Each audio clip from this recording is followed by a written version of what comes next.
folks. Welcome once again to another episode of Custom Action Figure News. This is episode, what are we at, 71? 71. 71, and we are back with Dayton Sith Fire 30. How are you doing tonight? I'm doing good, man. How you doing? Oh, not too bad at all. Good. And, of course, we're going to get into an interview with you and kind of catch up with all the awesome updates about your awesome artwork and your figures. But before we do all that, with me as always is my co-host Shawn. How are you doing tonight, buddy? Pretty good. Can't complain at all. Hi, guys. All right. Ah. All right, Shawn. Well, I know you always have some announcements, so over to you, buddy. Yeah, and I'm going to do my best to try to get through those real quick. And first, I would like to start with... Whoa. Whoa, that was weird. Are you seeing the right screen now? Well, it's like, whoa, it's tunneling. Like that's really bizarre. Okay, let me... Slight technical difficulties. I don't think... Wow. Wow, I'm in a vortex. There, let me try that again. That was awesome. It is kind of cool, actually. How about that? Do you There see you a different go. screen? Yeah, Okay. there you go. Alright guys, the first thing on the list for the Imperial Shipyards announcements tonight is we have got an Imperial Spy that is getting ready to head to San Diego Comic-Con next week for us. And he has graciously decided that he will be able to ask the Hasbro Brand Team some of our burning questions. So I'm going to start tonight's announcements with the link for the thread for the forums where you can pin your questions. I don't know if you can also see this here. There's a Facebook link with a picture. If you get on Imperial Shipyards Facebook page, you can type them in there, whatever's easier for you, or you can even email them to me, tamer@imperialshipyards.net. And just really one quick thing I wanted to go over. We get 10 minutes with the Hasbro Brand Team, so we really need to make sure we have some, pretty descriptive questions. I don't know, it's like most of the time in the past when we've asked, like, are you going to make this, you're going to make that, Hasbro, it has oftentimes just, they kind of want to show and what's at San Diego Comic-Con, and they don't like to give too many hints about what's to come. So, asking a whole lot of are they going to make this or are they going to make that, with the understanding that probably prequel and expanded universe figures are way, way low on the back burner for Hasbro right now. As a matter of fact, most of us have definitely heard that Lucasfilm has told Hasbro that we want you guys to focus on Episode 7, and we'll probably get a smattering of Rebels too, of course, because that show's just starting, but I'm an original trilogy guy myself, so I don't want to say don't ask those, because you definitely want to ask some of those types of questions. But just the better written questions that we can get, I'm kind of thinking top 20, top 25 questions are the ones we'll try to get submitted. I want to give a shout out to Todd Mullins for being so gracious to go there and ask those questions, fellow member in the 501st, fellow AT driver, TA8559. Really appreciate it, Todd. Alright, next thing, trying to go real quick. We have actually finished up the contest for our Expanding Universe Custom Contest. This is a Legendary EU, and there's just all kinds of great entries. Here's a great one by Darth Sinister with Snuva. Some of you remember him from Shadows of the Empire, but there's just all kinds of cool ones. Here's a great, Jedi Master from I Am Boba Fett. A lot of neat ones. See if I can, scroll down through here real quick. After those pictures, Darth Streams, but a pretty cool Odan Ur. Kelkin had a pretty neat setup too with Odan Ur. Yeah. Armic Ren. This is a cool one from Jetpack Blues. I really like the looks of. Yeah, there you go. I didn't even know there was going to be a video game where Darth Maul was fighting alongside of Darth Talon. I mean, I don't even know how that time frame worked, but just really cool. It's a video game. You can make it up as you go. Yeah. But anyway, that's a pretty cool one. Anyway, I'm just trying to to feature the action figures on the front page, give them a shout out because of all the great work the customizers put into them. But as soon as I get that done, we'll definitely be announcing the winner, which will get you a set of the Hasbro latest action figures, the one with the training Luke and the training Yoda, and amongst others. So looking forward to that, finishing that one up, and we'll probably do our vote for our next custom contest real soon. The next thing was something I came across on Facebook this past week from Hunter Knight Customs. And he had a really great article that he wrote, The Myths and Truths About Sealants and Why HKC, Hunter Knight Customs, does not use them. So this is a really cool article on Facebook. Of course, all of these links will be up in the show notes, folks, on YouTube. And he talks just a real quick thing about, spray paint and how it, it has carcinogens in it, and the reason why he doesn't use it. Just a really good article through here. And matter of fact, we're definitely going to get Hunter Knight Customs on for a video interview here before too long, I hope. But just a really great article, Hunter Knight Customs. Thanks for keeping us safe out there, man. In Star Wars news, our friends Jedi Temple Archives get Paul and Chuck getting the scoops. We probably already know the figures we're going to get before Hasbro even announce them at San Diego Comic Con. I guess probably the one that most people are really liking is we're finally getting the realistic Captain Rex. So, Chad, what do you think? You excited, man? You going to pick that one up? Yeah, I might. I mean, definitely at least for the head sculpt. But I'll be, it'll be one of those things where I'll have to see how it looks, and hopefully it'll be super articulated like you should be. But yeah, it might be something that I actually, depending on the card and everything, I might even keep it on the card. And that's one thing I'm wondering about, is if they're going to change the cards. Yeah, that's something that would actually be a good question for us to ask Hasbro too, although they'll probably definitely show us that as far as part of the presentation. Yeah. What about Commander Doom? That's a pretty cool one. He's from the latest series of the Clone Wars, right? Isn't him? He's kind of like the green one. Is that right? I don't know. I've never heard of him before. No, me neither. And there's a Commander Thorn on there, which isn't that the one that's maybe based that's him. As you can see, I'm so well versed in the Clone Wars. Well, I lost track too. Dayton, can you help us out? No, can't. I mean, I like Clone Wars, but I don't know one clone from the other. They all look the same to me. Commander Wolf. We know him. Yeah. He's one of my favorites. So I've got I'll Wolf, definitely be getting Commander Wolf. There's no doubt about that. Commander Wolf is a must-have for me. Yeah. And so that was pretty cool. And then also our friends too, Banthaskull.com.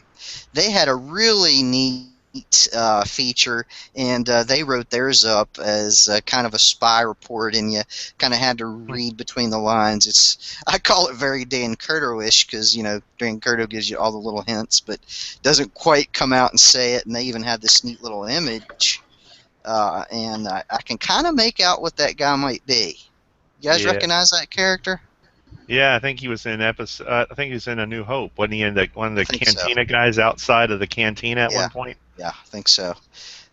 So I'm looking forward to see more about that, and thanks to Banthaskull.com for giving us that great report. And the other thing I just wanted to real quickly take care of, and that was... see if I can grab it here real quick. Well, I had one up here, and then, here it is. I lost it. I don't know how good my camera's going to show you this, but some of you remember we interviewed Journey Fan. If you haven't seen it, check out our archives. But he has done some 3D printing. Chad, look at this computer console. Can you see that? I don't know how good my camera's picking that up. But the detail on this is just absolutely fantastic, and it's so sturdy. I mean, I'm telling you, you're going to be able to paint this thing up. I can think of, putting a little something here where the screen is, and I mean, this would even be cool to add some lights to. You could drill into it, but just really cool. The quality is really there, and I got 2 of these for next to nothing, and so he has a really cool store. I'll put the link up in the show notes, but he's got other stuff to sell too. And I think one of the things most people realize when we're talking about, Star Wars and Hasbro is we're really limited as far as set pieces and dioramas and things like this, furniture, if you will. And one nice thing is we definitely have a nice crop of folks popping up, and 3D printing really seems like it is going to give us what the toy companies just aren't going to make. And wanted to give another big shout out to Journey Fan for just doing that. And there's some other ones out there too, and like 12th Parsec with his custom Space Trees campaign. Of course, Galactic Merchants, I think they were the ones that started this all off. So thanks to them and all of those folks out there. I'm at a loss. I know there's our friends at Yak Face have been showcasing a fellow there who has a diorama store too. There's some really cool stuff. So anyway, it's like when you see the latest 6-inch series. You guys see I guess it's a Cantina shootout scene with Han and Greedo. What Hasbro did with that? Yeah. No. Yeah. Yeah. That's what Why? Most of us, I don't know. Yeah. So anyhow, we've got these folks that are really making some neat stuff, and thank you for doing that, folks, and keep up the good work. All right, Chad, I don't know how shorter I was, but I'll try to be quiet for a little bit now. Go for it. All right, well, we definitely want to kind of catch up with you, Dayton, about your customs and how you're coming along, and you're kind of, as always, into a little bit of everything. So let's see here. We're going to follow your Facebook page, your photos here, which I'm pulling up. And yeah, I think we'll take a look at his Flickr album. That seems. Oh, is that's that right? better, yeah. Is that the best place to go, Dayton? Would you say for the? If you want to just look at my work, Flickr's your best place to go, man. Yeah. Because I'm putting up all kinds of toy news and stuff like that on my Facebook page too. I assume that if you're a fan of my Facebook page, you like the toy news as well. So that I mean, toy fans, I try to cover everything. It's not just whatever I'm working on. Well, the first thing I see here is some alien stuff, and it's something that the first thing I see is your chestburster piece, which we talked about way back when we had you on the first time, and how you had planned on doing that. And you're finally getting around to making this a reality. So talk about this. I know it's not been the most easiest thing for you to pull off, and it's definitely looking awesome. But I'll let you talk about it because you're good at talking about it on your own. Thanks, man. Like I told you a couple shows back, that was one of the main things I wanted to create, was that chestburster scene, because no other toy company will ever do it. I mean, it's just too gory. And McFarlane at its time probably would have done it. I think McFarlane would have done it and tell the world to screw off. I'm going to make this thing, but they never got a chance to. But oh, there he is. And anyway, so I went ahead and sort of had my own concept of a 3 3/4 inch figure that would be able to utilize an idea of a chestburster, but be able to be a playable figure as well.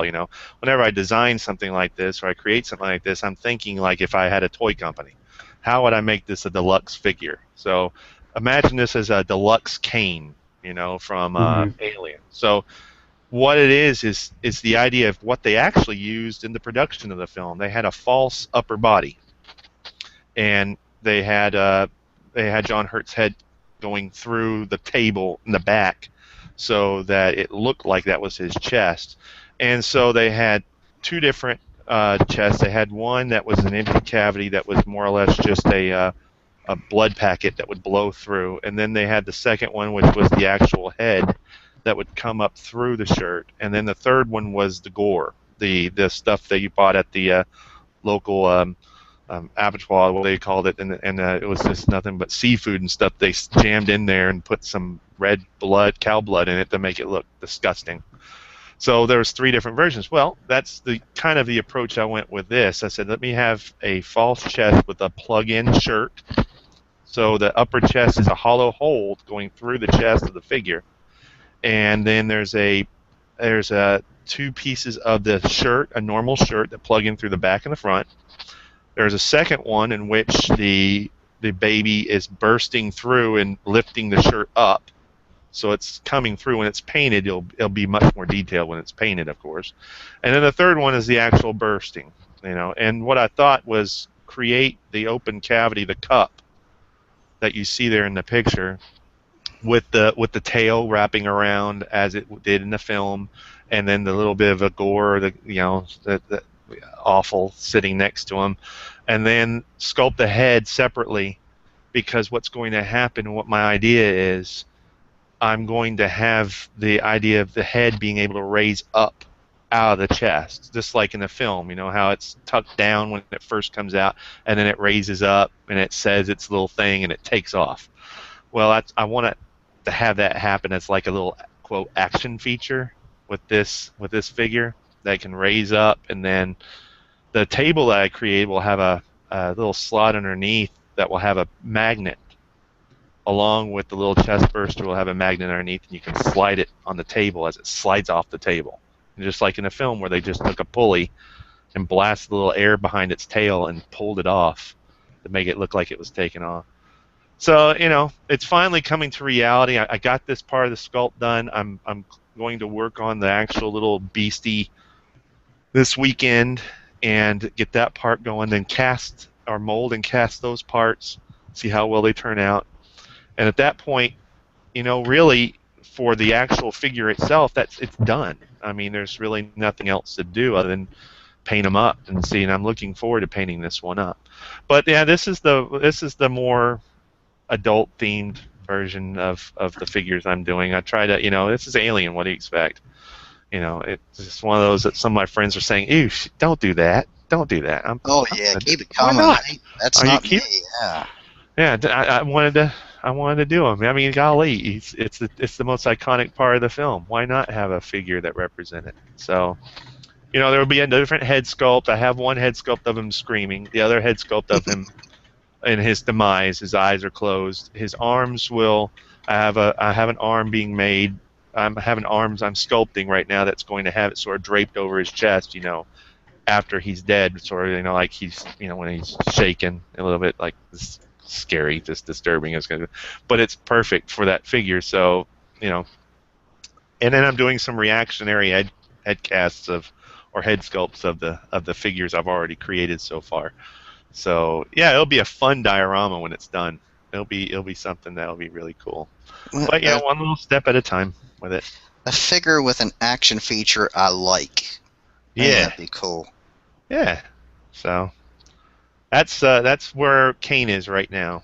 He's his own figure. I mean, his lower body is up to the waist has a magnet attached to it. So I do have two other body sculpts that are being done. One of him with a jacket, one with his T-shirt. So you can imagine a deluxe pack of Kane and all these different upper bodies and head sculpts and everything in one pack. That'd be awesome. And so that's how I'm approaching this figure, as well as a lot of the other ones, Very cool. Yeah. Okay.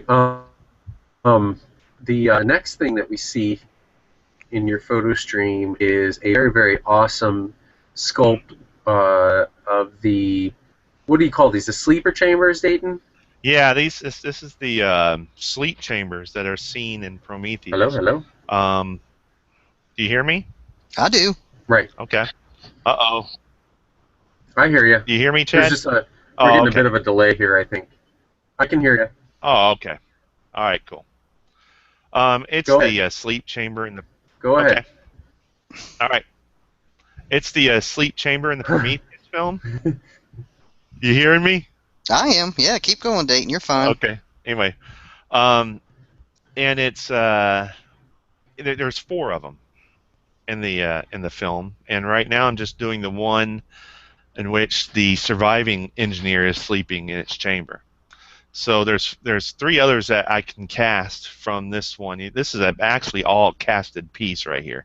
The engineer is separate from the from the sleep chamber, but it's a solid static figure. It's not a movable figure. It's supposed to be asleep, so why have it articulated? So because I already have the articulated figures made, so that would be separate. So the plan is to next plan is to hook all the tubes up to the body of the sleeper, and then that piece that will probably be the tubes will attach to the figure directly permanently. I don't see any reason why I should remove them, and they'll tuck into each one of those little holes that you see going down the sides, and that will be removable. So if you want to remove the figure, you can. I don't know. I think I'll make the tubes in each one of those holes permanent and just have them slide in the slots in the engineer itself. That would be the more appropriate way of doing it. And I didn't shoot it with a canopy because the canopy you can't see the finished figure with the canopy on. But I'll be taking some shots of it with the canopy. And got some tubes left to have to do for the back of the sleep chamber. And then move on to the next piece, which is that right there, which is the dead engineers, the other three. And the movie, even in the deleted scenes, never mentions the fact that these guys died by chestbursters. But if you go back and look at the production photos, each one of the corpses in these chambers has their chest blown out. And then the canopy is melted and burned through. So something in the form of a chestburster killed these other three engineers. So I found that to be interesting. I thought, boy, that'd be awesome to have as a set. So I'm going to make the other three. The engineer figures will be static, but they'll be in different forms of decay. From where it's been. You gotta think these guys have been asleep for hundreds of years, maybe. I don't know.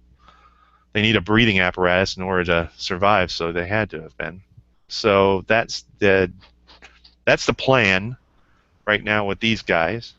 And then this will all attach to the actual orrery room, the actual platform that you see in the film, the space jockey, or some fans that aren't big on Prometheus would say it's an engineer, it's the pilot chair, it's not the space jockey, but you get the idea. So that comes later. Very cool.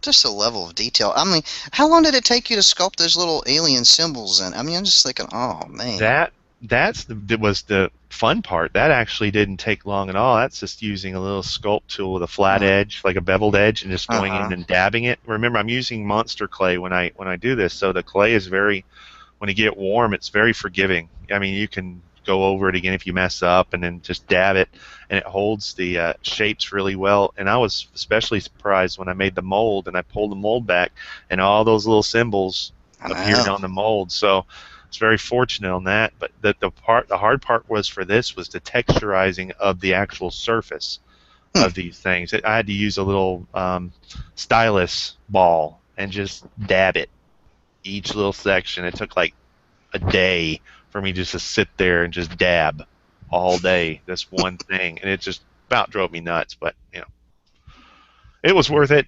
It turned out good. So I need to paint this thing. It's hard for me to believe that's not the original piece. That's just a cast. Yeah, the original sculpted piece went bye. It's been it was actually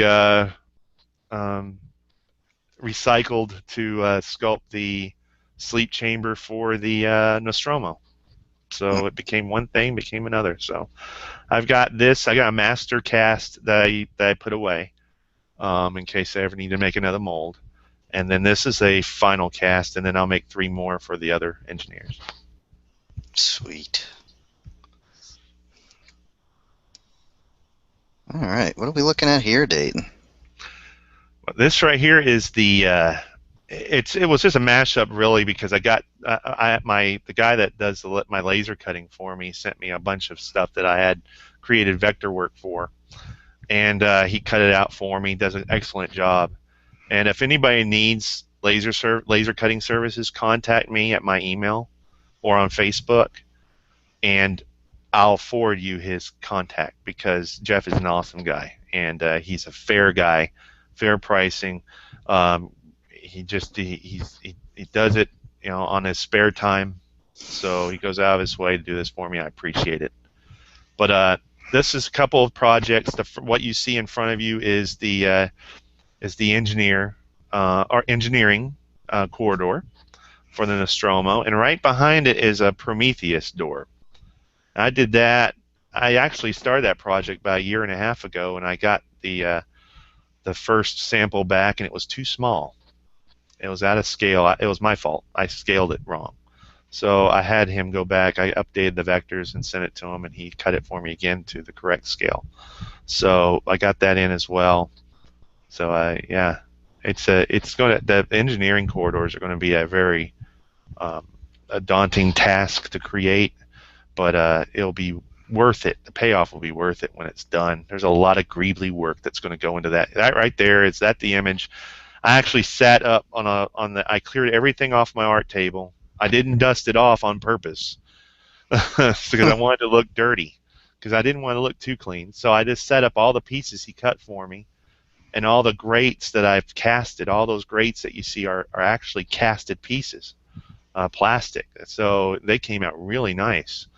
And I just turned off the lights in the room and turned on a couple lights, one of the lights at the far end of the room, and turned my f-stop up just a little bit on my camera. And and the only, it took a brilliant picture when I took it, but I brought into Photoshop and added that little bit of an orange glow at the top because it just gave it atmosphere, like it was the corridor, darkened corridor.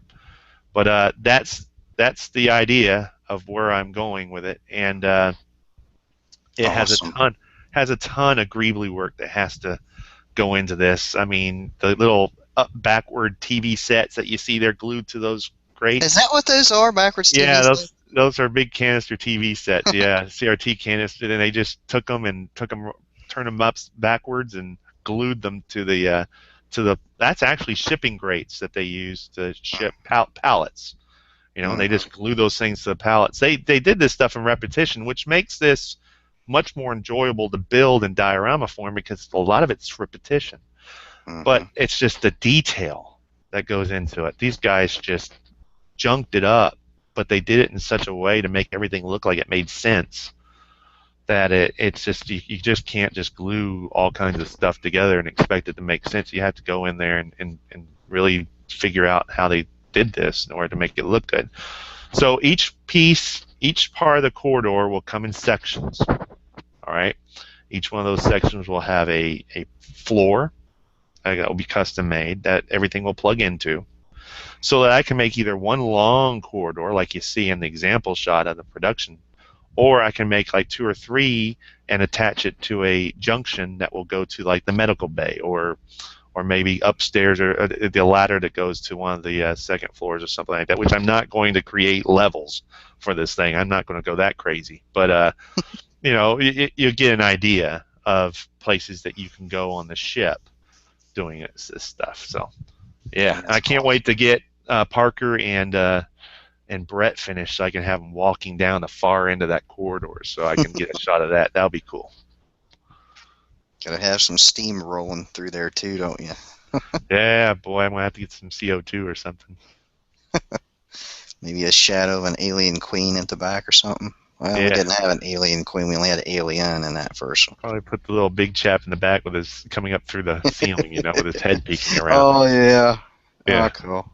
A little Cool Jonesy stuff. walking across or something. Maybe the little cat. Yeah. Yeah. All right.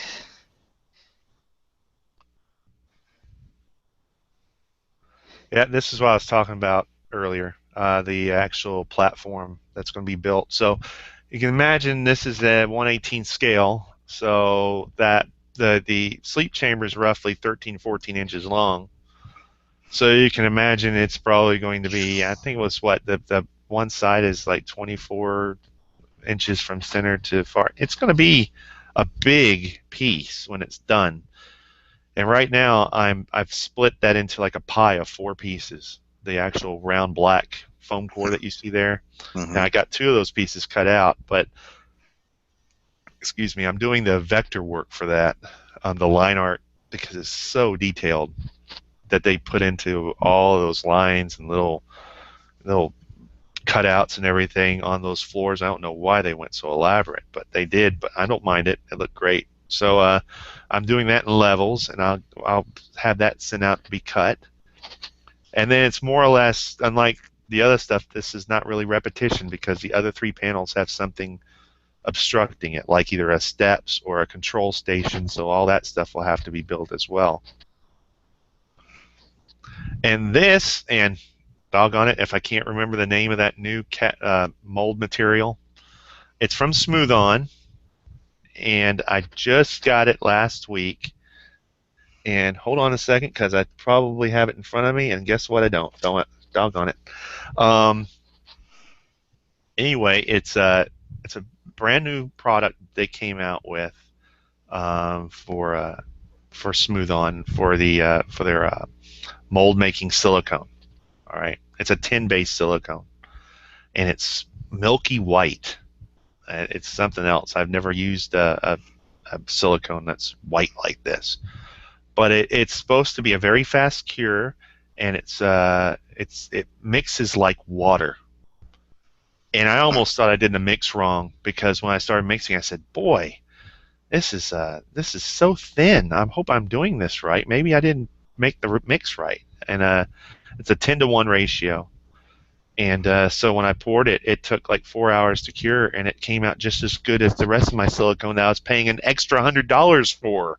When I buy a gallon of Smooth On silicone, I used to pay $200 a pop for a gallon of silicone to make my molds.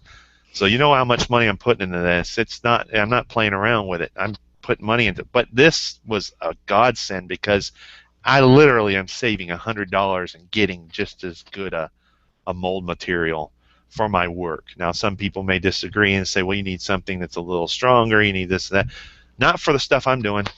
I'm not into massive replication at this point. Right.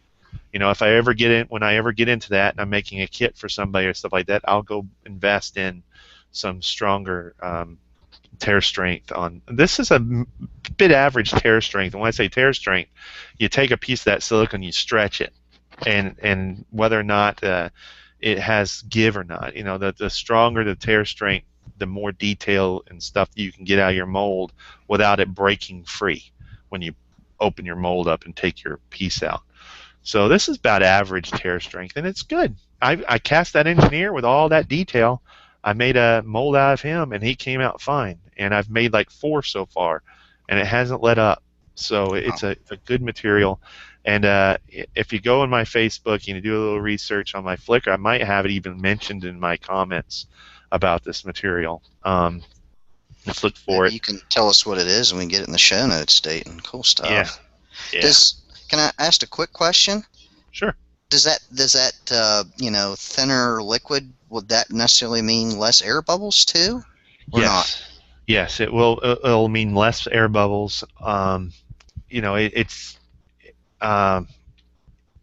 You don't have as much air bubbles getting trapped. Mm-hmm. Now, I've worked with thicker silicone when I pour it, and I usually just do the little tricks that aren't really proven to be true, but I do a high pour, which I'm about like 12 to 13 inches high, and I pour it and create a very thin stream going into the mold box. That, in theory, is supposed to force all the air out as it's going in that thin stream. It's worked for me. I don't know if it's the Bible of a rule of some sort that's set in stone, but for me, it's worked. But this stuff pours much more smoothly. It pours like water. You're going to feel, if you've done a lot of casting and molding, you're going to feel like you did something wrong. And you're going to feel a little uneasy your first time. But then when it cures, you'll feel a lot better, but of course. But I was able to sit and do a regular pour. I didn't do it the first time, but the second time I said I can just do a regular pour, and not a lot of air is going to be trapped because it was all coming up. Now, I don't use a vacuum chamber. Now, if you use a vacuum chamber, I don't care what kind of silicone you use. You have a vacuum chamber, you'll force the air out all the time. But this is specifically made for those that don't have a vacuum chamber, but give you better quality than that Umu stuff that they sell, which I don't recommend even to the beginning mold maker. It's good stuff, I guess, for the beginning, but you don't. That Umu stuff they make is just nah. You want to get something a little bit better, and I think this would actually be a great start for somebody that's just starting into mold making. Cool. So, this right here is the casting of the finished engineer sculpt that I did. It's static. It doesn't have the. Everybody was asking. First thing that people were asking is how are you going to articulate if you already cast the joint solid? Well, this wasn't ever intended to be a articulated cast. It was just meant to just copy the form so that I can make the sleeping engineer. And what I did with this is I literally just took a hot gun and heated up the cast, especially around the joints, and just bent it slightly with each little hit of heat that I gave it to bring the arms in and bring the legs out in a relaxed form like it was sleeping. And that's what you saw in the images a while back. But this is what it looks like coming out of the mold. And all I did was I had about 2 vents going from the hands, and then the feet were the pore holes for the casting material. And I didn't have any problems with air being trapped. It did, you get your little air trapped in the little holes and the crevices of each one of those indentations going in, but you take a little X-Acto knife or anything after it cures for about an hour, and you literally just go in there and tap them out because they're not really connected to anything. It's just like little pockets of air that cast and hardened in a little bubble, but it doesn't affect the form at all inside, so you just nick those out. But this is what came out, and I think it turned out pretty good. Oh yeah, the detail you pulled was amazing. I might try to cast one. I might try to articulate one, but I need a better casting material. I need a stronger tooling material in order to create an articulated figure of this. This stuff is the stuff I use up right now is smooth cast 300 or 320. I think it's smooth cast 320, and it does interesting. It does. It's a wonderful piece, but I don't think it's strong enough. I think that there's stronger material out there. Task series from Smooth On is probably something I want to use if I ever try to mass produce this for kits and stuff like that. There's Chad. Hello, can you guys hear me? Yeah. Okay. Got you back. All right. Yeah, I had to get back on my phone again. Oh, Really? Oh, Yeah. man. I just restarted this laptop, and it's still, like, ridiculous. I don't think it can handle it.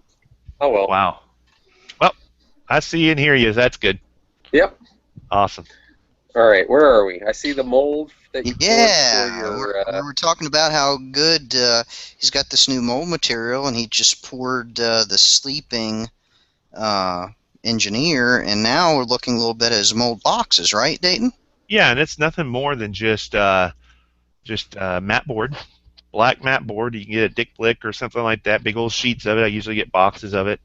And for what I'm using it for the size of the stuff I'm using it for, it works. But if you're ever getting ready to mold something that's really big, like a panel or a block or something like that, you want to probably use something a bit more substantial, like wood, plywood maybe, or something like that, and just build you a box out of that, because of the fluid that you're pouring in. When you pour the fluid in, it wants to push on the sides of the mold box, so it may distort or it may cause problems. But for this stuff right here, it's no big deal. It works fine. Cool. Right. Yeah. You're taking him out. Yeah, that was the cast. I did that early in the morning before work. I wanted that mold to really cure, so I just did it one night and went to bed and woke up the next morning and got it set up to be had took the original out, and literally people ask me how do you do that without cutting it in two. It's just literally going through with your X-Acto and just cutting a groove back and forth, back and forth, back and forth until you free it, and which is a good thing because you're causing grooves that the two mold pieces will lock into when you bring them back together. You don't want a smooth cut. you want it to be a little undulating, so when you bring it back, it'll find a place to lock. You've seen people use Legos or little pieces of or little caps or something like that to create locking joints for for a two-piece mold. The same goes for a one-piece like this. You just want to sort of undulate your cuts back and forth, so when you bring it together, you don't have to worry about an undercut somewhere that when you cast it, you have this awful seam going down that you can't correct because it's too deep on one side. So this helps alleviate that. So literally, it was just doing that at the same time, just slowly cutting the piece out and bringing it out. And this is the cast that I poured, the first one I did, and it came out great. Yeah, that's it. That's the casting material. It pours like milk. It looks like nothing but milk. And I had a little accident there because I'm very uncoordinated, so I spilt some down in that far corner. You see nothing but white. Yeah, that's me. I spilled it. I was pouring a bit too fast, and it just. And there's the feet. You said you left holes there. Yep, that's the pour. You just pour on one side and let the air vacuum up or evacuate through the other side. And then if you can't see it in the photo, but there's these four tiny little screw holes coming from the hands. So you have that vent as well. Huh.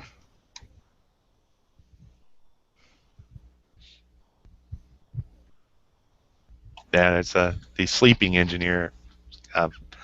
That's the piece I did, and there's the engineer ready to go. Yeah.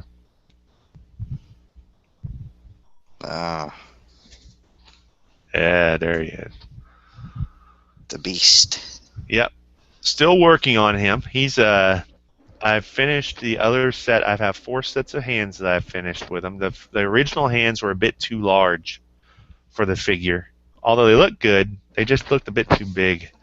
These hands look a lot more proportionate to the creature, I think. And so I have 2 hands that are flat, pretty much the norm of all sculptures that you see. The hands are usually always this flat, and then a couple others that I sort of just sort of copied from sculpts that I've seen of them sort of reaching out to grab. Nothing of a closed fist or anything like that, because let's face it, in the movie, those hands weren't made for that. They were just made to barely move just a little bit, and that's about all. There was no grabbing or anything like that. The fish hands that you see before he grabs Dallas, those big hands that just come out, that's as much mobility as those hands had. So that's what I just recreated here. The tail is going to be a rubberized tail with a bendy wire going through it. I have all of the product needed to make that now. What you see there is a static tail that is cast straight, but as soon as I take it out of the casting, I take it out a little early so it's still soft, and I bend it to the shape that I want it, and I just hold it for about 20 minutes until it's cured enough to where I can just let go and it holds its shape. So I've done that with about 3 or 4 different tails, and it's actually ball jointed. You just don't see the joint it's connected to, but you can move it around inside. And I'm doing some different head sculpts. I'm quite happy with the rest of the body. I think the body is, I never wanted the body to look like him in a suit. I wanted them to make it look like it was a creature. I elongated the torso and elongated the legs on purpose. I wanted to look like it's a creature. I didn't want to look like a guy in a costume, although I absolutely love Balaji in that costume. His body frame was perfect for that alien. If he was anybody else, it wouldn't have worked. But they actually extend his hands in that movie. His hands aren't all the way into gloves. It actually hangs on to these little handles, so his arms look elongated in the film. But you don't notice that because they hardly ever show him that much. In the darkness and all that stuff. That's about it. So that was all that disproportionate was on purpose to give him that look. The head sculpts I'm still working on. I'm doing about 2 or 3 of them just with his mouth closed or barely open. Then I'm doing one with his mouth open with the inner mouth inside, and then another one striking. And it seems like when I get to the point of where I'm happy with one, I see something that's not right, and I go back and correct it. But I'm pretty stoked on about 3 of them so far that's done. So I think I'm getting close to closing in on finishing this figure for sure. And if possible, and I keep saying that this is going to happen, and it eventually will, that if I can replicate this in some limited kits, I will. You know, Sweet. I think that it needs to be made. My only setback a little bit is that one of the Fox licensing gurus came on Flickr and said, "I really love your alien work." I said, "Oh, cool, that's awesome," but he's Fox licensing.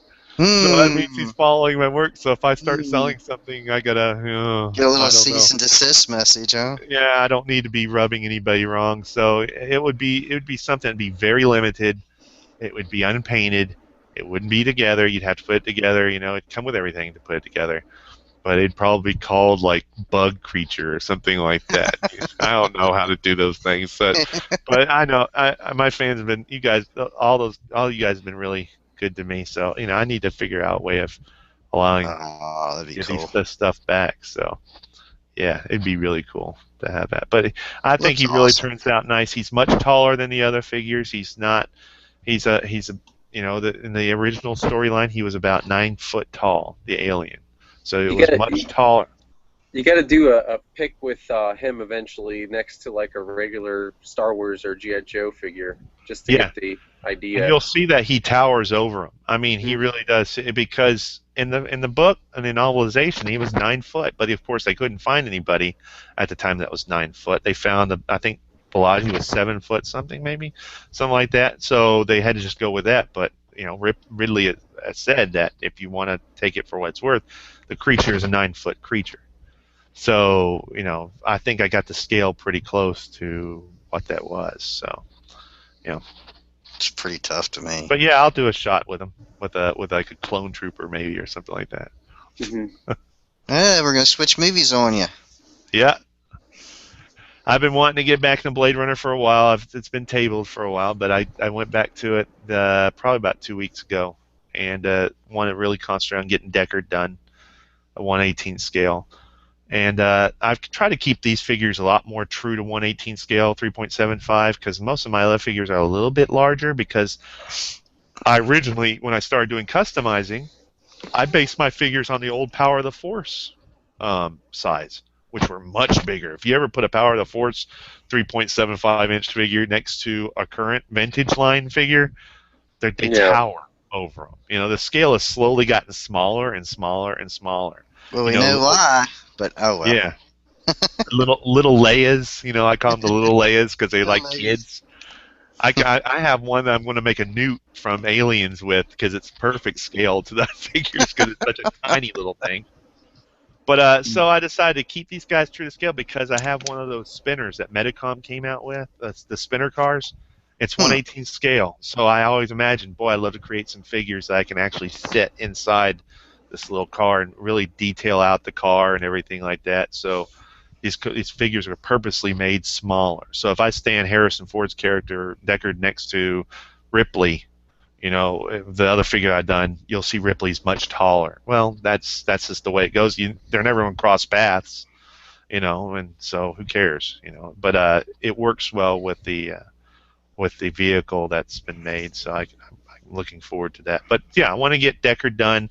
This one's him in his trench coat, and I only have the top half of the trench coat made. The other half will be all the trench coat will be attached to the upper torso. And of course, the upper torso will be replaceable with a secondary torso if needed when made. So you'll have one figure with an assortment of different looks to them.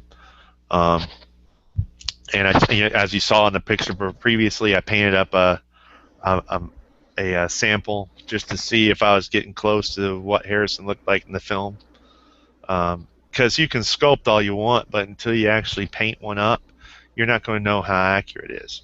So I decided to do one. I think I'm close. There's a couple little things I need to correct. I didn't realize that Harrison Ford's nose has been broken several times. So his nose is a little bit more. If you ever see a picture of Harrison Ford head on, his nose is like going that way. Yeah.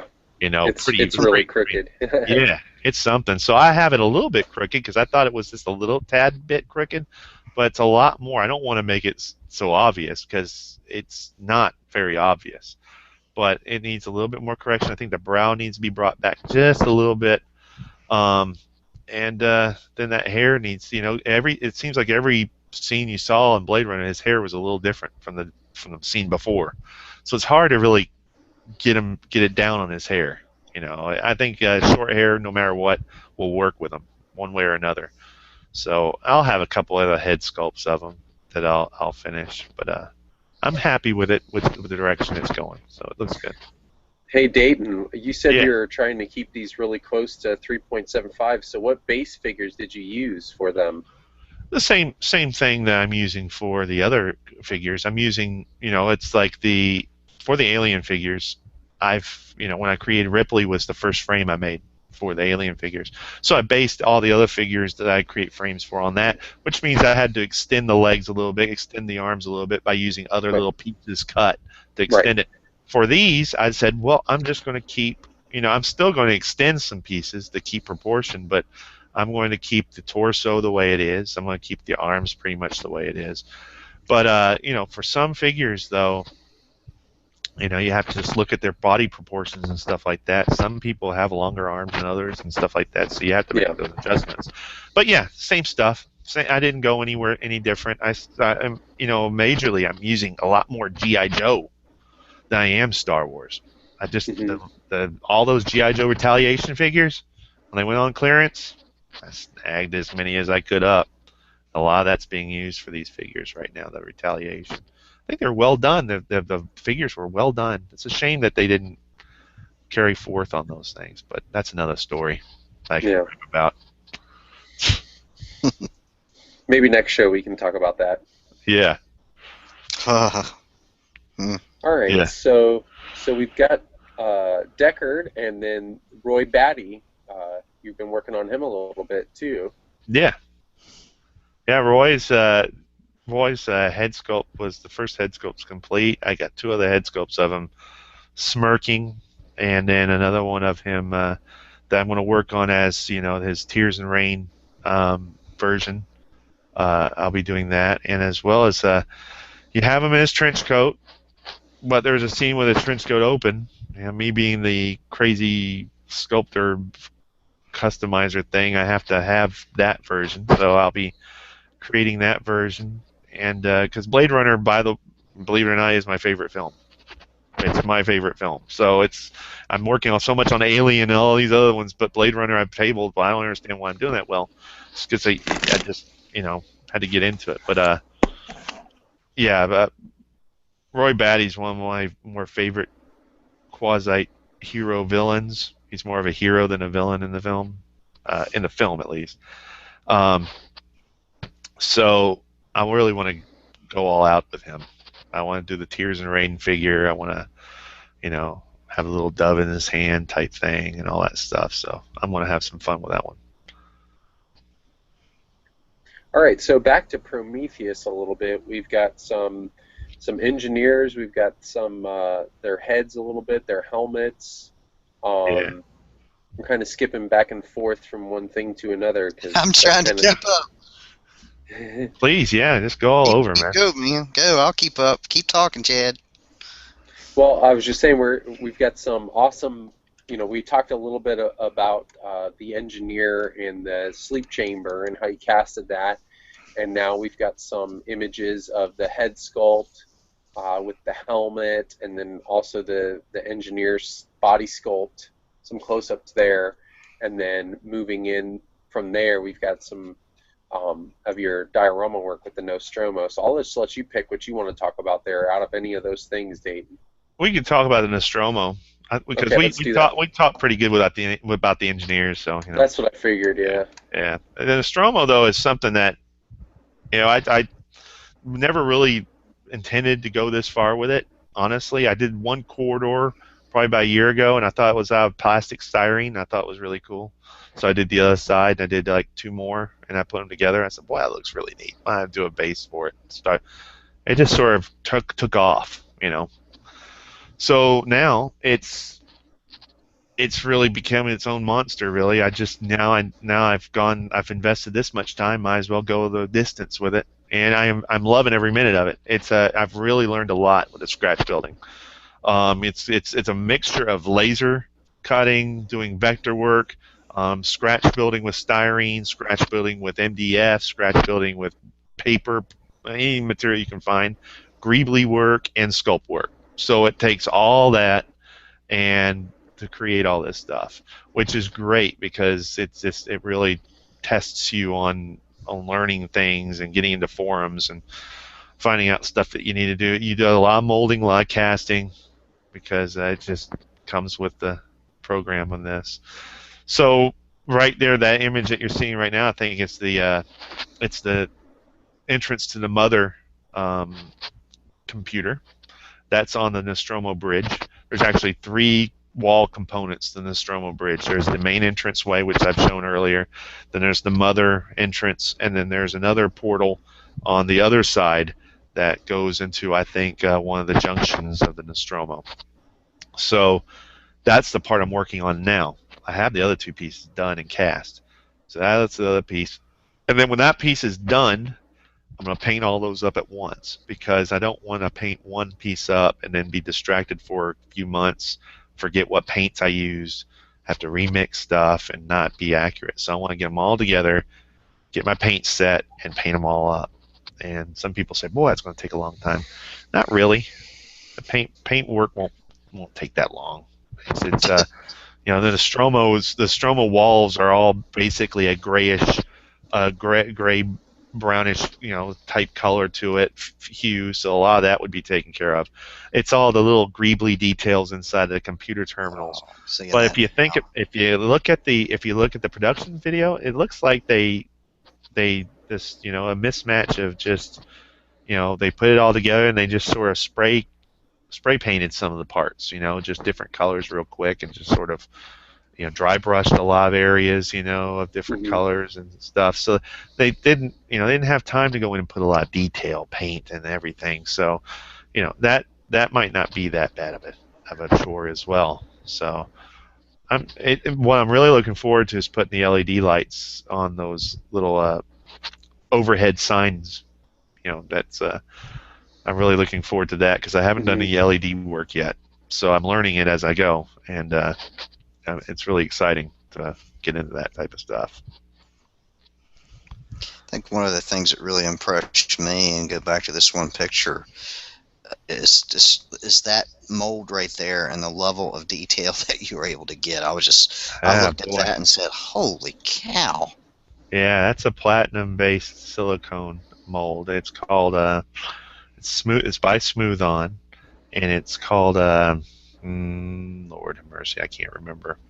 My mind's gone blank, so I'm sorry about that. But it's a platinum cured silicone. You can't use it with any type of clay that has sulfur. That's the main thing they say on the site. So I'm not using it for that. So, but it's got a long shelf life. It's got a very long shelf life. So its library life is very good, which is good for me, because in case I ever need to make several of them, I can put this away for a while and come back to it without having to worry about remolding it again.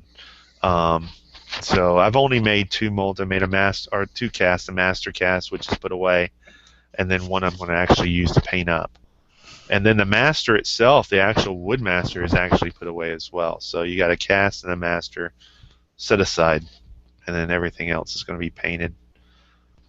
But yeah, that mold material is really nice. It really picks up a lot of detail. Just gorgeous work, Dayton. Thank you. Thank you.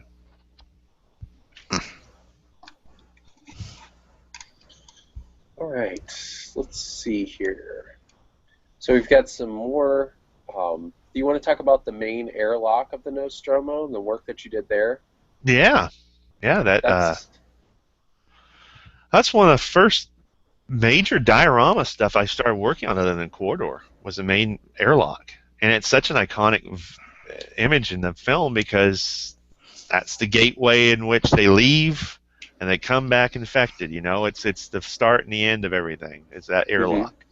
And so I just, again, a lot of it is consists of laser cut pieces. A lot of it consists of styrene and then sculpting. There's a lot of fix-it work that went into sculpting, especially a smooth, rounded bevels going around the edge of the main airlock. That stuff was all done with fix-it. Now the sides and all that stuff that I've recently done with all the railings and stuff like that, same idea. Most of it's all styrene cut. Not a lot of laser cutting going to that. Most of it's all hand cut styrene built to create the frames, and then all the little greebly work added to it, and which consists of your styrene tubing and stuff like that. And I think I used some clone blasters in there as some details for behind each one of the railings, and then the railing work is some tubing from plastruct tubing that you get that has a wire inside of it. So literally you just clip it and you bend it. Or if you get the stuff that's a little bit bigger, you can put a wire in it and bend it. So it works really well. And since it's out of styrene, you use some weld bond or some styrene bonding material, and you can bond it together just like glue, and it works really well. So, yeah, I think it's coming out really well. I haven't painted it yet. I need to get one together. I'm working on the outside exterior of it at this point, and then it should be finalized, and then I can go in and paint it up and do some decal work and get that finished. It'd be cool.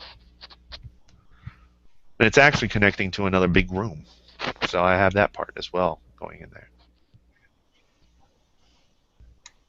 All right, sounds awesome. And we see like a little looks like a template for how you cut the doorway. Yeah, I do a lot of the template work, which is vector work basically, before I send it to get it cut. And I'll go ahead and just set that up in Illustrator and work it in levels, work it in different layers, and have the parts that are going to be cut and the parts that are going to be etched all separate, and then I submit it to my friend that does the laser cutting for me, and get the pieces back and assemble it, and then go from there to add whatever I need to add to it. All right. Pretty sweet. Okay, now, are these wheels here that I'm seeing from the APC? Yeah, I see that. They're from the Aliens APC. Do you want to talk about how your progress is coming with the Aliens APC? APC has been something I've been wanting to make for a long time. There's been some talented scratch builders out there and some customizers on Imperial Shipyards that's actually created some APC work that's really inspired me, and I've always wanted my own. So awesome. The first thing that I did, there he is. The first thing I did was that tire. I always imagined having real rubber tires. There is and forgive me, I don't know the name of the scratch builder, but when the Halcyon APC came out, the tires were incorrect. And I think it was 1/35 scale. And so what I did was there was a designer on there that 3D printed or it created accurate 1/35 scale tires for the APC. And I said, boy, that was when I was getting into Hydrospan. That stuff that enlarges pieces. I said, boy, if I can get this and I can make a mold out of it and I can enlarge this to the size I want, that would be perfect, because then I'd have an accurate tire. So that's what I did. I just resized this. This is a third generation of the 1/32. I think it's 1/35 or 1/32 size tire to 1/18 scale. Almost pretty much to the T. You put you stand one of my alien figures next to it. It works with it. So went ahead and made a mold, cast it in rubber, colorized it with black pigment for the tires. So the tires are done. The axle is scratch built and sculpted. So I got the inner wheel. Not the axle, but the inner wheel. That's done. The actual, there you go. That's a good example right there of it. That's the third generation. How it was and how it came to be. Right. That's there. Awesome. Yeah. And Hydrospan's an awesome material. You just had to have patience and learn how to use it and be prepared to waste some because you're going to screw up. You're going to screw up. That's why I think that Hydrospan though is $89 for like a so you don't want to screw up too much. But yeah, Only screw up a little bit, right? yeah.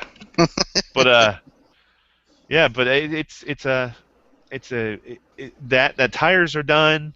Now I have to figure out, and there is a very talented. I saw some blueprints on the RPF. I got in touch with the guy who makes these blueprints, and if you go to my Facebook or you go to my Flickr somewhere, you'll see that I've mentioned his name, and I'm sorry I don't know it right off the bat, but I purchased Is that the those. blueprint right there? Is that the one? You know, I think that is actually from. Yeah, I think that's one of them. Yeah, that's a blown up version of one of the pieces of the blueprint. But he went into some amazing detail in the blueprints that he provided that you can actually buy. That they're for sale. But I was able to take them out to like Kinko's or something and enlarge several angles of it. And what I want to do is do the interior, build it out. Do the interior first of the APC, because this guy was able to come up with a way of making it proportionate to what you see in the film. Whereas a lot of people are saying, how do you do that? He figured out a way of making it work. When it's the axles, the axle doesn't go all the way through the vehicle like you see in some of the toys. You know, that metal rod that goes through, that it impedes you to have that corridor going towards the back where all the Marines sit. Mm-hmm. You figured out just making the axle right there right over the wheel. It would just attach there. So that's the idea. It would attach right over the wheel, so that you wouldn't have to worry about that wire going through and impeding you to build that little corridor in the back. So that's the plan with that. Build a little bit of the frame on the inside and then start building the frame on the outside. But you got to make sure the inside's sort of set up first before building around the outside. So, and all of it's going to be mostly styrene. There's going to be a lot of sculpting work going into it. So I'm looking forward to it. Right now, it's not in limbo, but it's on my workbench. But it's been placed to the side while I get some other things done. Cool stuff.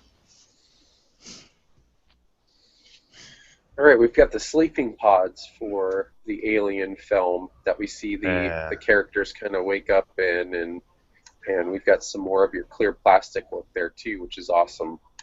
Thanks. So do you want to talk about that a little bit? Yeah, the sleep chamber I went ahead and did the clay. The clay sculpts of the sleep chamber using the monster clay that I originally used for the sleep chamber for the engineer. So I just took that clay sculpt and just tore off pieces of it and started sculpting the sleep chamber for Nostromo. And since it's basically nothing more than, 6 or 7 different sleep chambers, individual ones, all connected to a hub in the center, 7 of them, all connected to a hub in the center, create one sleep chamber and just replicate it, which is great. I did that, got that done. Then sculpt before I did that, I sculpted all the bedding inside and made sure that I could figure out a way of creating figures that would actually fit in there. So the figures will all be sculpted. It's literally going to be static figures, just like the engineer in its sleep chamber. The characters will all be static, sleeping in their chambers. Probably the only one I'll probably create that might be articulated would be Kane, since he's the one that woke up and stretched and got up out of bed. But I don't know. I might be a bit too much, so I might not do that. But everybody will be static. The central hub will literally just be a scratch-built piece out of styrene and sculpting material. And then once that's done, I don't know about, I did the canopies using some vacuum form work. It was literally just a sculpted piece, and then I just carved that part down and took it out and vacuum formed it several times and cut those pieces out to create the little canopy that you see that goes over it. My challenge will be creating something that will be able to attached to that central hub so that I can lift up the canopies. Like when it wakes up and the canopies all open. Cool. That will be the trick. Right now they're just sitting on top. They're literally sitting on top, not attached. They're just floating there. But once I get something going that I can have it attached to where it's like on the superstructure, that'd be great. And then the back walls are done. I just need to cast all of them, and then create the base. And then I'll have this, and maybe some of the ceiling, maybe a partial towards the back of the ceiling. It doesn't make any difference. It loses the point of idea of a place or a diorama if you cover the whole thing with a top. So I'm just going to do a portion of the top ceiling, probably towards the back, so you can actually see the corridor going through and all that good stuff.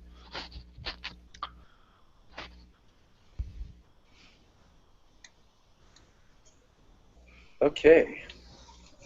So we've also got another part of the Nostromo corridor with this really cool, like, circular hub thing with all these pipes coming through it. And do you want to talk about that part a little bit? Let's see. Oh, you're talking about that mashup that we talked about earlier. I think you fell off when we were talking about that. That's the. Oh.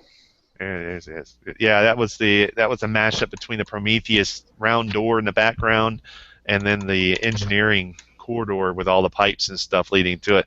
That was just a bunch of parts I got from one of my friends that I put together. But yeah, we talked about that already. That was pretty. It's going to be a pretty fun project. That all one right, Shawn, you want to pick up? Yeah, I mean, I'm just looking through some of this, awesome alien work, and I'd definitely be remiss if we didn't spend just a second talking about some of. I'd like to get into a little bit, if you don't mind, Dayton, this vacuum forming stuff that you're talking about. I'm going to try to bring up a picture of some of your canopies there. I think those are the Prometheus, the engineer sleep chambers. Yeah, that's the sleep chambers there, and they were vacuum formed with a larger vacuum former that I have, and literally I don't have one that's a one-piece vacuum former that has a heat element and a vacuum all attached to one. I wish I did, but I just don't have the room for that. So what I have is store-bought, or you can buy them on eBay. It's the little platform for the vacuum forming that has all the holes that you hook your shop vac to. So you create the suction there, and you can actually see it there. It's sitting on top of one of those that you can find right on here. eBay. Yeah, and then the heating element is your oven. So you set it to 350. You put and it's not as dangerous as you may think. The plastic's not going to melt through and splatter all over the bottom of the oven and stuff like that. It's literally going to slowly dip, and you just have to watch it. But yeah, that's how I did it. I just I take whatever form that I made, and I set it on the platform, about centering on the platform, and I set the oven. And it comes with a frame that you put your acrylic or whatever material, your PEG or whatever material you're using. Yeah. Tighten it in onto that, and you put it in the oven, and you just watch it. And usually it takes about 30 to 40 seconds, up to probably 60 seconds, depending on the thickness, for it to start to dip. When it starts to bow in the oven and soften, then you just take it, you turn your shop vac on, it creates a suction, you take it out of the oven, you place it over, and it grabs on and sucks the plastic to the surface and creates the form.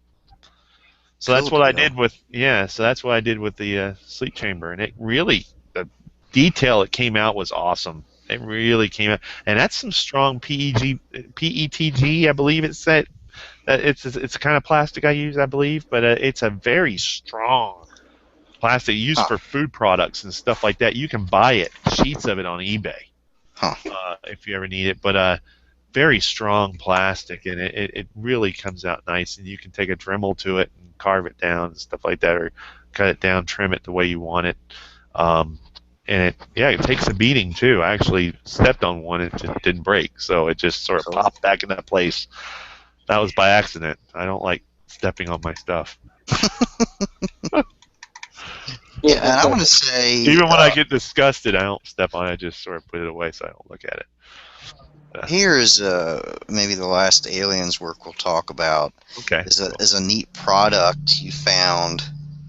With Yeah. this, like what neon green? Where I mean, that's actually the casting material, isn't it? Yeah. Now this stuff is called Crystal Clear 300. It's by Smooth On. The fluorescent green is just a pigment that was used for it because the spitter alien from Colonial Marines, its inner body has like a light green fluorescent see-through sacs on its head and its body. So the best way to do this is to cast the whole thing in it and then paint over those areas that aren't going to be seen, and just let the light shine through and permeate the areas where the translucence shows. So it's an excellent product, and you really don't need a vacuum chamber for this product at this scale. Anything larger, I'd say you better get one. The only thing I'll say about Crystal Clear is if you get it, be very, very careful. Wear gloves, wear a mask, wear eye protection with this stuff. The fumes of it can really make you feel like you're going through. If you've ever been in tear gas, I felt like I was back in trainings. When Basic training. Yeah, I felt like I was back there when they did this, and it literally. I had an episode in which I was in a closed room too long with it, trying to cast it. I was only doing a little piece. I didn't think it'd be that big a deal, and I poured a little bit. And I took my gloves off. I must have had a residue of something other than that, like that on my hand. And I rubbed my eyes for a second, and when I did, it just like somebody opened up the floodgates. I started just tearing out. I couldn't get over it. Come to find out, it's this stuff. It's not what was on my hands. It was just the fumes. So from there on out, I learned to do this out in the garage. I don't care how small it is. Do it out there. Like I said, it's an awesome product, and it really does a great job. In fact, I'm going to use it again soon because for 5-field, that creature in Prometheus, the edited or deleted version of the creature has 5-field's head with a clear membrane around it. So what I'm going to do is I'm going to paint up a head and then cast a membrane around it, a clear membrane around it, to see if it works. So I'm going to be using this shortly. But for the spitter right there, that's basically all the parts that I cast in that, because everything else can be cast in this straight resin. It doesn't need to be, because there's no translucence in the rest of the figure. So that's what that stuff is, and it's a really good product. All right, I'll be honest. I switched gears on you. That's cool. I can't help it, man. This is one of my favorite custom creations that you've done of all time. I don't blame you. I still love him. He's sitting right over here on my bookshelf, just hanging out. But I have some Star Wars pieces in the works. I keep returning to them and working a little bit on them each time. But like I say, if it's not number one on the to-do list, it's more or less when it's at this point, it's sort of like when I have some extra fix it and I need to use it up, I'll go back and grab those figures and work on them a little bit. It's not that I'm not interested in Star Wars anymore. I love it. I absolutely love it. And I have tons of figures I want to create. I have the frames made for them. I just need to get to working on them. But it's nice, this new learning curve that I've had with all this other projects I've taken on. What I need to do is bring that into the Star Wars projects and get into that a little bit more. And I think that if I just get into it, things will start to evolve. And it was something that it when I saw that little snippet trailer that J.J. Abrams did of the charity thing that he's doing. He had that little creature walk behind him. That snippet that they showed probably about a month or so ago. It almost shocked me back into it. I said, doggone, I'm just dying to want to get inspired by Star Wars, and it's starting to come back. I'm starting to feel a little bit of excitement, with the things going on, and seeing all the actors getting back into it together and stuff like that. It's been a lull, and when there's a lull in it, it kind of kills me when it comes to the inspiration department. But yeah, I'm looking forward to getting back into it. But I want to do some. I want to do some other figures like Malgus. Malgus was fun. I really enjoyed him. Looking at your Dora Talon right now too, Dayton. Yeah. Man, she is just. And Wow. she's been updated. I've had a whole new body sculpt for her. Oh, really? Yeah, I did a whole new body sculpt for her. The head sculpt stayed the same, but that was done with a Microman figure. And I noticed that as I was working on her, that waist always bugged me. You don't see the waist that much because it just doesn't seem like it worked with the figure much. There was that cut in the abdomen that bugged me really bad. So you see that cut right there? I just didn't like it. I never liked it. It just did. And that was when I was going through the phase of doing females early on, where I thought everybody had to have the same huge bust size. So I reduced her bust size down just a little bit too, and made her look a bit more like a woman, and instead of a comic book character. And then the arms and everything have been resculpted to have a good old-fashioned ball joint in there, I think. And then the hips are much more articulated, much more smoothly articulated. So I just hadn't had any details. So right now it's like a nude. It's just there's nothing to it at this point, but just being a nude body. And I had to add the armor to her legs and stuff like that. But that's actually been re-upped a little bit. So look forward to that coming. And Jetpack Blues, when he did his that figure that I saw of him doing a Talon just really got me back into it. That's when I dug mine out. I said, doggone it, I gotta get back into this. That's so awesome. I miss doing Sith. I mean, Oh yeah, you've got some great ones here. I'm just going through his. If you get into his Flickr photo set, hit albums, and you'll find always just this awesome Star Wars stuff.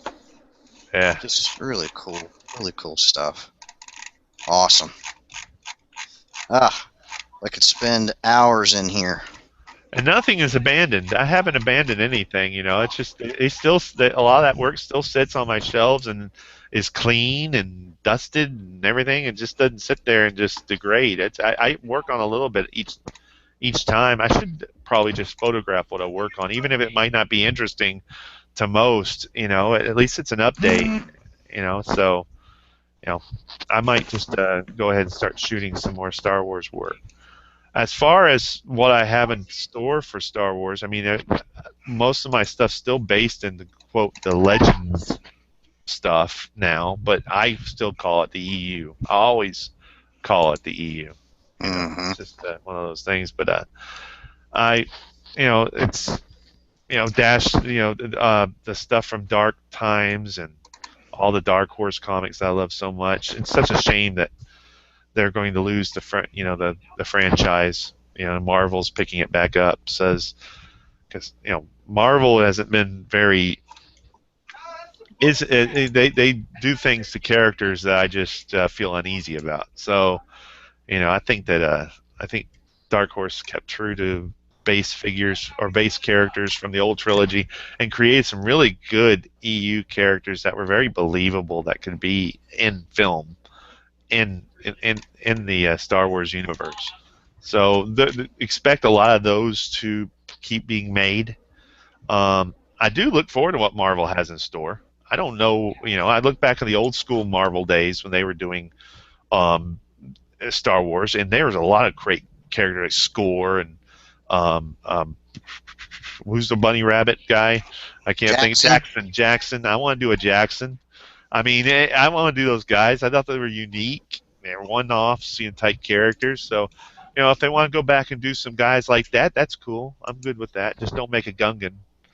Don't make a Jar Jar. I don't want to see that stuff. But Marvel might get hokey and do something like that. But it's all going to be based, mostly from Dark Horse Comics. I've been thinking about what would I do as a custom for the old trilogy. I mean, the original trilogy. You notice I don't do many because so many people have already done them. I mean, there's so many different versions of so many figures that have been out, and some of them done really, really well. It doesn't really make sense to do any of those. I really like looking for. I think the one figure I'm really excited on working on was a concept that I posted probably about a month ago of a Cantina creature that was done that was called a tropical rainforest creature that was never made because Lucas couldn't figure out a way of creating all the molding, all the masks and prosthetics that would go into creating this creature. So that was thrown into the concepts, and you can find that in Star Wars Chronicles. It's in there. So I was wanting to make that. That's a pretty unique creature that I haven't really seen anybody really touch on when it comes to a figure. But I'm looking forward to doing that one. And yeah, probably some diorama work too. We need some more Star Wars playsets. So Death Star playset.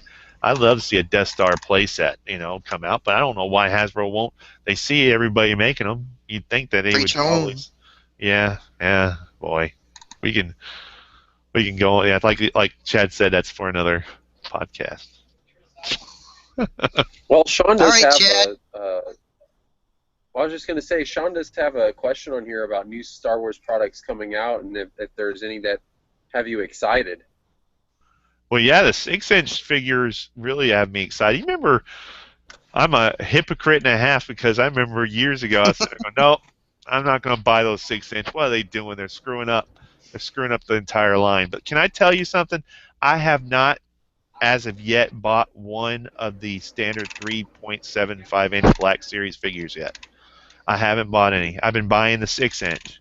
I just, for some reason, I just go to the shelves and I see these figures and I said, boy, they look so much better.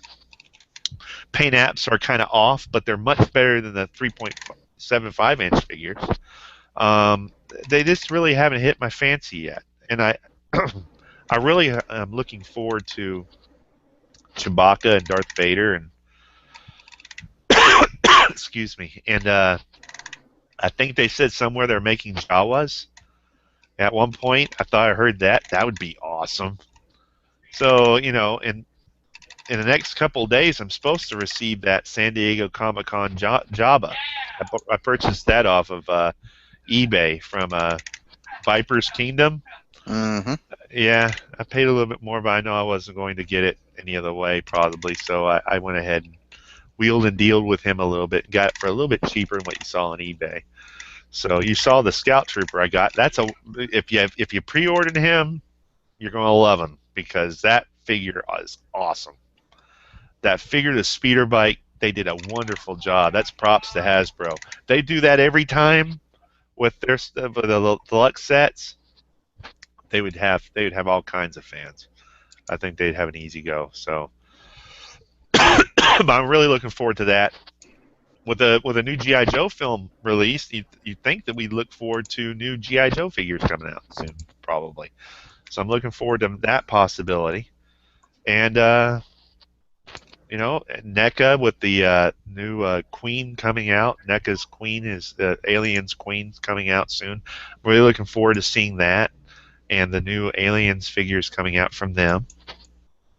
So yeah, there's a whole bunch of stuff. But for Star Wars, yeah, I'm really looking forward to what they have in store. I think that they're going to really make a big, get everybody really jazzed before they start bringing out Star Wars Episode 7 figures, stuff like that. Cool. All right. All right. How do you feel about Rebels? Oh, sorry, Shawn. I'm going to say we're starting to run long here. Maybe we ought to get into some of Dayton's customizing supplies or tools. I don't know if you have anything you could show us that Might help someone out that's getting into customizing, or an experienced customizer for that matter. Um, huh. You know, I'm just looking at everything behind me to see if there's anything I can grab real quick. Of course, Aves Fix It. I always say Aves Fix It. Sculpt is something that if you want to sculpt figures, that's the best material to use. Super Sculpey is really good, but of course you have to bake it and it becomes brittle. In my humble opinion, it's best to use it, mold it, cast it, and throw it away after you're done with it. But if you want something that will last as a masterpiece or a master sculpt, or if you want to use it to actually paint over and use as a durable figure, then I think Fix It will be the way to go. Um, I saw, and I can't remember the customizer's name, Phoenix Customs or something like that on Facebook. I've been seeing his work, and he's been blowing me away with his Marvel sculpts and stuff like that. But he used this new product, or I guess it's not new, but I just bought some. It's called Procreate, and you can't see it there, but it's called Procreate Professional Sculptor's Putty, and it's just a very small amount. It's a two-part epoxy, just like Aves is, but it's supposed to have. It's very easy to smooth, easy tooling, less sticky, which is good. Mixed color is gray.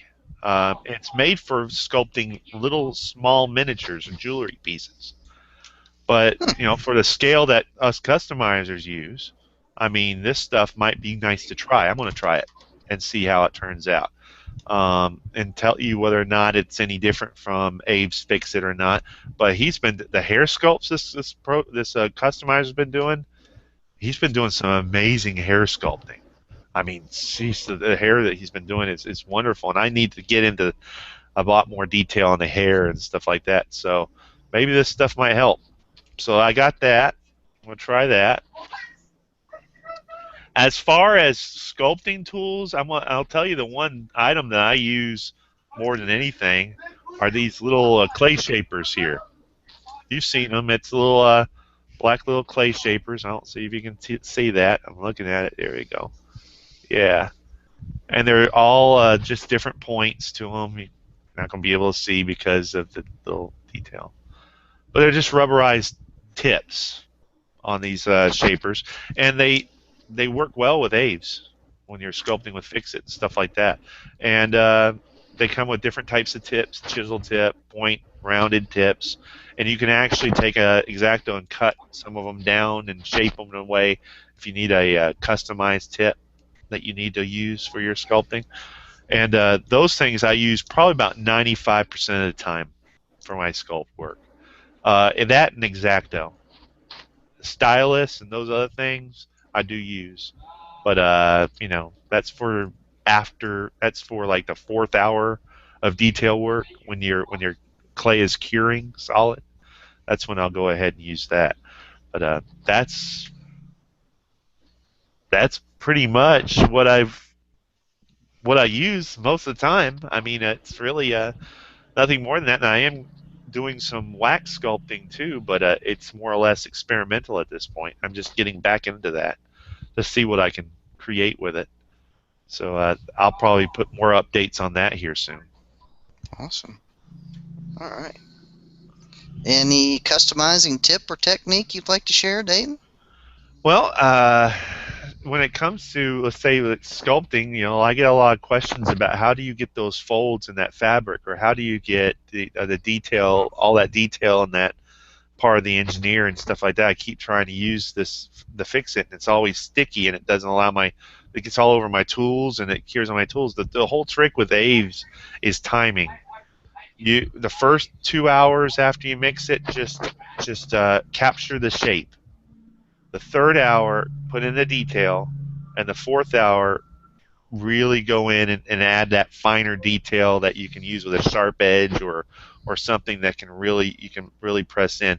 Because if you try to do it too early, it's too soft. It'll literally you can probably capture the detail, but there's got a give and take. If you put detail in one little section, you put detail right over it, it's going to mash down on that detail below it and destroy it. At least when you do it this way, you have better command over your material, and you're able to use it. You only have 4 hours.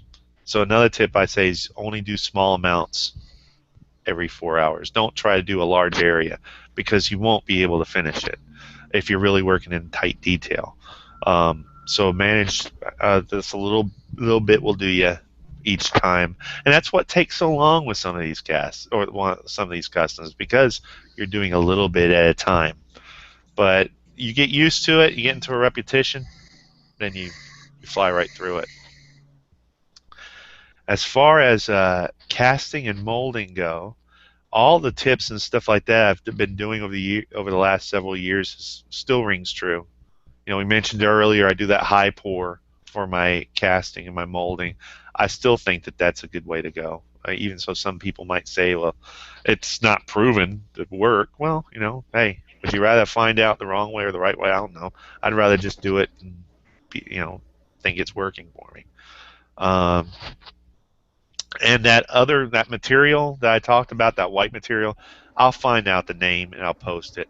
I can't think of the name right now, but it's a new material on Smooth On, and I think a lot of people would benefit from using it. I think, especially if you're starting with molding and you need to use a good molding material, I think that will work. All right, thanks, Dayton. Sure. All right, Chad, back to you. How much we have time for, buddy? Oh, I don't know. I have no idea how long we've been on, Shawn. We're getting close to 2 hours. Okay, well, do we have a little bit of time to talk about SDCC preview?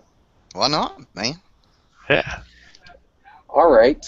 Well, I guess like anything you guys are excited about for SDCC, we could talk about. I mean, Dayton, what are you excited to see from SDCC? Oh, I'm pretty much everything. I mean, anything Star Wars related is something I'm always excited for, especially again, like I said, 6-inch black. I know they're going to roll out with some surprises. I know they're going to. As far as new underwear, excited, right, Dayton? Yeah, that's what I want. That's what I want. So get ready on my Facebook next week. It's like a tradition for San Diego Comic Con. It's all San Diego Comic Con updates on my Facebook page. So just anybody that's a fan of it saying, "What's all this?" Well, that's just the way it goes for about a week. It's me going crazy. But yep. I'm looking forward to how that Vader's going to look, that 6-inch Vader, because the early prototypes and packaging show him to be a bit bulky, a bit stocky. I really think that that's still just the prototype. I really don't think that's the final, because we've been proven over and over again. You see something, you think, oh, that's it. That sucks. You know, I haven't seen one 6-inch black figure yet. An early release really looked bad when it came out. They've all looked pretty good. So I still have a lot of hope that Vader is going to turn out really nice. Even the way it looked right now was okay, but I think that they'll tighten up things before it goes to final production. Well, I hope you're right. The other things that I'm looking forward to is of course, Super 7's doing their Alien work. Of course, they're releasing that exclusive that fortunately they're going to allow people to order at Super 7 for their Alien playset. That'll be cool to see. I am looking forward to seeing what if there's any new offerings for G.I. Joe from the Hasbro booth. I don't know if they're going to or not. I do know the 50th anniversary stuff they're going to show, which is great, but maybe they might have some other stuff there. I am looking forward to back to the 6-inch black. Are they going to release another beast? Maybe a Tauntaun. That'd be awesome. Maybe how about a Dewback? You got 2 different Sand Troopers out now. Right. You got a different Pauldron's trooper coming out. You need to create a Dewback. You have to have a Dewback. So, and then like a portion of the escape pod in a sand thing, as part. That would be cool. So I'm hoping that they'll do something like that, or even the C-3PO would be cool. I hope they do a C-3PO. NECA, of course, I'm excited about whatever NECA has. Sideshow is coming out with a Luke for Red 5, which is great. More trilogy characters. I'm always happy about that. and hopefully they'll have some, maybe they'll have Han and Luke in their Hoth gear this time more finalized. Maybe we'll get to see what they actually really look like. That'll be cool. So Sideshow Hot Toys, always excited about what Hot Toys has to offer. And that's about, that's pretty much it. I mean, Japanese toy companies and stuff like that, they're going to be there. So it's going to be like tons of stuff. It's going to be awesome. Looking forward to it. All right. Well, Shawn, what are you excited for? Oh, well, a lot of that 6-inch stuff Jayden just talked about, and we do know that they're going to come out with, some of the. I'm hearing rumors about a 3 3/4 inch C3PO, and I'm wondering if that's going to be the BAD sculpt, and the 3 3/4 inch. I'm looking forward to that. Of course, there's a training Darth Vader coming out. I'm looking forward to seeing what that one looks like. And of course, there's a new Wampa Attack Luke. I'm looking forward to that one. Of course, we got a new Wedge Snowspeeder pilot. So you know me, I'm looking for the Empire Strikes Back stuff. Of course, Yeah. I think I must. And Dayton, you can correct me because you probably keep up on this stuff more than I do. But I want to say there's already orders going out from some companies for Bosk and C3PO. And there's one other one that I'm missing right now, in the 6-inch scale. Yeah, So, I heard about Bosk. I've heard about C3PO. That's why I brought that up. I'm hoping that's true. I'm hoping he's like a vacuum metal. I hope he's like the shiny, vacuumized version and not some painted version. There was another one, and I can't remember it actually. So it was like Bosk blew my mind, so I didn't remember the rest of them. But they're going to create. IG-88 Solo and Stormtrooper armor was the other okay. one. I'm sorry. Okay, that's it. Yeah. So they're going to do a Luke and Stormtrooper armor. That's a given. You know that if they're going to do a Bosk, they have Boba Fett. They're going to do the rest of all the. They're going to have to do the rest of the bounty hunters, Right. 6-inch scale, which is going to be awesome. They hinted at IG-88 because the box is taller. And, they can fit more figures in it. They're larger. So IG-88's down the road. That will be really cool to have all the bounty hunters in 6-inch format. That'd be really neat. Yeah, that's pretty cool. How about you, Chad? What are you looking forward to, bud? Chad, you hear me? I think he froze. He froze up on us. Chad, you there? Oh well, I'm There he is. like Dayton. Yeah, I can hear you. Can you hear me? Yep, I got you back. Yeah. I had to plug my charger cable into my phone, so I don't know if that did something. Okay. I'm just excited to see anything from G.I. Joe. I mean, I know there's probably not going to be anything past the 50th anniversary figures that are coming out.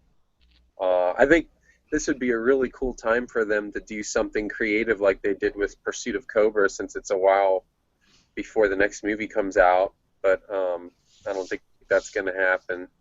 And then another thing that I'm excited about is something that Mikey from Sanitarium Customs was telling me about. Like, apparently there's a line of Walking Dead kind of like Legos that are coming out. Oh yeah, I heard about that. Yeah. Yeah, they're like little sets. Like, there's like, obviously the prison's going to be coming out. That's what he was showing me pictures of. And they're going to have like little packages of figures that you can buy for like $3. And you can just like army build these figures. Obviously lots and lots of zombies, but then they'll have all the main characters and all that stuff. So that'll be really cool to see that come out. Cool. So I'm excited for that. That's pretty much it. I mean, obviously like the Star Wars stuff I'll take a look at too, but Maybe some of the realistic clone troopers? that's it for me. All right. Well, yeah. I mean, that list that you showed me, if we see some of those, that'd be cool too. At the beginning of the show. Yeah. So it's going to be a fun SDCC, and we're going to have Dayton back, and we're going to do a roundup for our next podcast. So look forward to that too. All right, Chad, is it time for us to wrap up, or do we have time for what's on the pegs, or what? Yeah, we can do what's on the pegs. That's no problem with me. Cool I'll deal. go ahead and start. I haven't even looked at the pegs. I haven't even seen anything. I haven't even been to the store, so there you go. Sorry. That's all right. It's all right, yeah, man. Hey, Dayton, how about you? Did you find anything, bud? I mean, let me tell you, I went shopping for my little nephew turned 5 last week, and so I had a chance to go down and look. Let me tell you something. It really is sort of depressing to look at all the new stuff that's there. I mean, the shelves are full of Marvel Avengers and Transformers and all of it, but when you really look at the stuff, it's just crap. I mean, it's like the Transformers. What happened to Hasbro and Transformers? I mean, even the new movies, none of these things. It's like, I understand it's the single transformation. It's like you can fold them and they transform instantly. It's for kids. I understand that. But they did do a line of very complex Transformers and stuff like that, but they didn't even bother this year. This year they just this film, they just said, just put it together really quick and throw it out there. Fans will buy it, No, I'm not going to buy this stuff. So, yeah, and then the Marvel stuff, it's like, it's not all that hot, and they didn't have many of the new stuff. I looked at I was impressed with the 6-inch scale, the Marvel Legends scale of Guardians of the Galaxy. That I saw some of them; they look pretty good. So that type of stuff's still going good. That's good, and they go off the shelves real quick. So they know that's a winner, where everything else is just sitting there gathering dust. Star Wars, they had the same. I think I haven't been there for like 3 months. Came back, they had the same 3.75-inch figure sitting on the pegs. And then they had the new waves of the 6-inch, except for the Stormtrooper. No Stormtrooper to be found, because I'm sure that's the first guy to go. But I am very happy that Hasbro has realized we need to release cases of these guys, because people are army building. Because the Stormtrooper must be army build. You just can't buy one if you're a Star Wars fan. You have to have at least 3. At least 3. You have to one get shot and the other 2 go and check on them, So, but that's basically what's on the pegs on there. Nothing new, nothing mind blowing. All right. Well, I've got show and tell, guys. Oh boy. My daughter, unfortunately, we had to have quick surgery last week. She's fine. Great recovery. But, when I was out and about, there's a store called Five Below. Have you guys heard of that store? Yes. Yep. Wish I had one. Oh, sweet.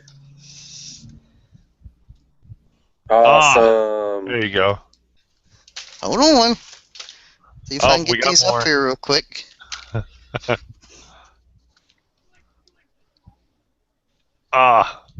Clone Trooper. Who is that? I've never seen him before. Fox. Oh. Clone Commander cool. Fox. Oh, Fox, yeah. Of course, I picked up a couple of the clone troopers, the Phase 2 clones. There's Rex. Sweet. And I picked up some of these. There you go. Do some neat stuff with. How much you guys think a price per figure was? Well, $5, I would say. $3. Really? Yeah, Nice. one was priced $3, and the guy ended up giving all of them to me. Oh, and I did end up getting. Let's see if I can get this where it belongs. Excuse me, guys. I'm gonna go Witch Blair on you. You guys see that? Nice. Awesome. Oh, sweet. Mm-hmm. And that guy Snow too. Trooper. Oh Yep. boy. So I had some stuff for show and tell this time. There you go. Sweet. But yeah, Have you gotten that Wampa yet? it's coming. Yeah. Can't wait to see that thing, man. Yep, it's coming. But anyway, so I was kind of glad we got to do What's on the Pegs, Chad. There you go. Yeah, I wish I had one of those stores. My buddy Justin up in New York, who I've been making a whole bunch of figures for, has one, and he's gotten like 10 of the Ultimate Dukes and 10 of the Combat Ninjas and all these, all the really good GI Joes. He's gotten like multiples of them. I'm just like, man, you're so lucky. Those are all those figures I got, the 3 3/4 inch action figures, are going to be prizes for our next custom contest, Imperial Shipyards. You guys know me. I'm not a Clone Wars or a GI Joe guy for much, but I think folks might like. I've got 9 figures total between the various clones and GI Joe stuff. I just showed you a couple of them, but hope folks will be interested in that as a prize, perhaps. Oh yeah. All right, well, I think that's going to do it, huh, Shawn? I think so. 2 hours is probably long enough to watch our mugs, right? Yeah. All right, Dayton, why don't you let everybody know where they can get a hold of you and see your stuff? Obviously, the Flickr page is one place. Yep, real easy. Just go to Google, type in Sith Fire 30, Dayton Allen, and all my links will come up. It's best to say it that way instead of any other way because they'll take forever because I'm all over the place. I try to anyway. So, yeah. If you need to contact me, you need to email me, especially for laser cutting and stuff like that. It's DaytonAllen@yahoo.com. DaytonAllen@yahoo.com.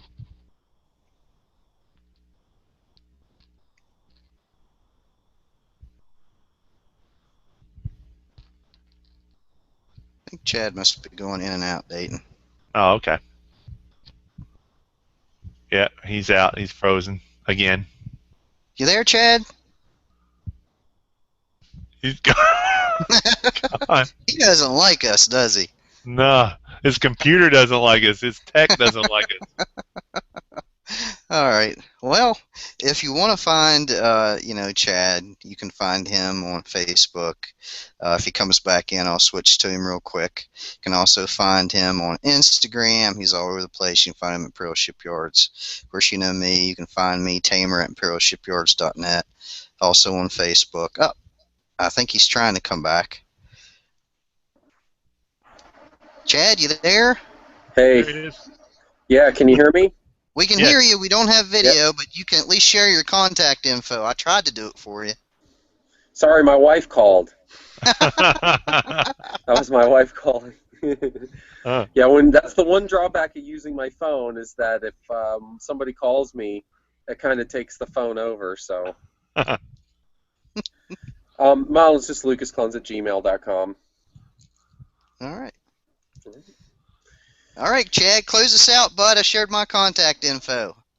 All right, well, that's going to do it. To get the show, go to Imperial Shipyards, click on the Custom Action Figure News button, and you can see our entire archive, which the show will soon become one of. And if you want to subscribe to us, you can go to iTunes and search for Custom Action Figure News, and you can find us there. And I think that's going to do it. So from Lucas Clones and Tamer. That's going to do it, and we'll see you once again. Thanks for listening and tuning in live, guys. Bye-bye. Bye, folks. Bye. All right. Stop broadcast.